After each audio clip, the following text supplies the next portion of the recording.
Hey YouTubers, it's almost a racial slur to call someone a YouTuber, but that's what you are, and I think it's kind of funny to think of it that way. Anyway, this is Omnivore Blade Works, and I reckon y'all like sharp things, otherwise you wouldn't be here. There's some news to be told. This is December 2nd or 3rd, and that means I've been slack on these videos. This last week of Thanksgiving was a big old giant discombobulated pile of stuff. It was fun, but I'm glad it's over. Anyway, that way I can get back to work. So, things that I've done, I will show you now. First issue at hand is that, oh look, what's that? It's a wireless router in the shop and some wires hanging off of it. That means, guess what? I've got Ethernet in the shop, which means I can run SolidWorks and Fusion 360 and transmit cam G-code generated G-code to the Bridgeport, which means I'm going to be cutting chips soon. And when I run up, I don't have to run up and down the stairs as frequently in order to make any edits, which I'm still learning how to do this stuff, so it's obviously a slow as molasses type of learning curve. My first CNC project that I'm going to do is going to be to make a jig, a mold for the baby crow daggers, because I got a batch of these and I'm unsatisfied with the way that the original sheath jig works, because it's a little bit rattly.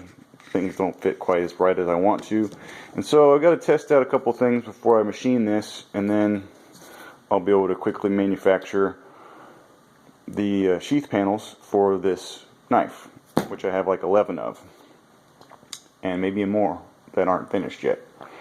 So that's the first project that will happen out of wood, probably, as the material for the sheath mold. Golly, I'm babbling too much. And I already have all the tools loaded in the machine and touched off of my 2-inch depth gauge so that I can run everything else. And so that means I just got to set up the work coordinates and make sure that they're accurate in the controller, and then hopefully everything will be perfect and work just like it's supposed to. The other thing that is ready to go in the CNC mill is these tomahawk blanks. I've got something like 50 Anumus tomahawk blanks, which will be machined mostly in the standard configuration, but I'm going to do a couple that don't have the under spike chamfers. They'll be just flat, so it'll still have the under spike curved machined area, but it won't have the area back here that's quite so dangerous. The to and fro model, I think that's going to be the most useful variant of the Anumus tomahawk for bushcraft and for day-to-day purposes, aside from as a melee weapon, which is what we all have nightmares about but rarely get to do, thank goodness. I should have probably turned some lights on, but this actually looks pretty good in the dim moonlight.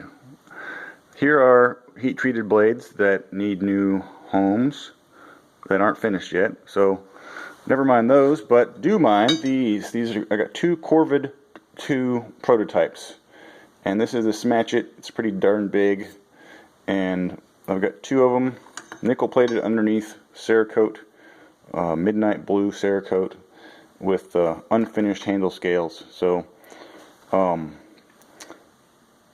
if anybody wants those for let's see, $100 a pop, let me know, as is. In order to make room for my computer desk out in the shop, I had to move the CNC router back into this room, which is going to be a good thing because it won't be so noisy out in the rest of the shop. I've got my dust collection system rigged up. I took the vacuum pump, put it somewhere else, because I've had good luck with my self-made vacuum table. It's all MDF, which is sealed on the edges, and I'm just running a shop vac to this little adapter snorkel, and it holds the solid sheet goods down well enough without anything other than a couple of locator pins on the corners. So I haven't had any failures with that yet. It's noisy, but it works.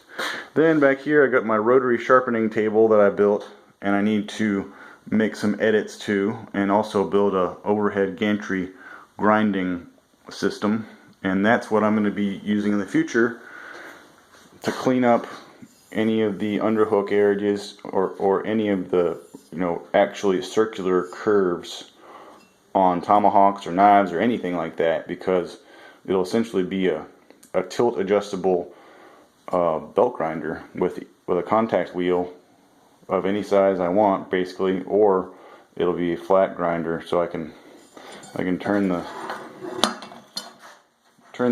Mohawk edge upon concentric with the table, and I can have the grinder coming up over this way, and for either grinding or sharpening I can accommodate about everything I'll need. So mounting a grinder overhead on a cross gantry is going to be the trick.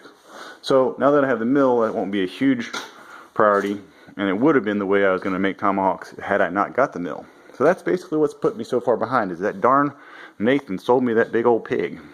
Thanks, Nathan. Anyway, I haven't messed with the van.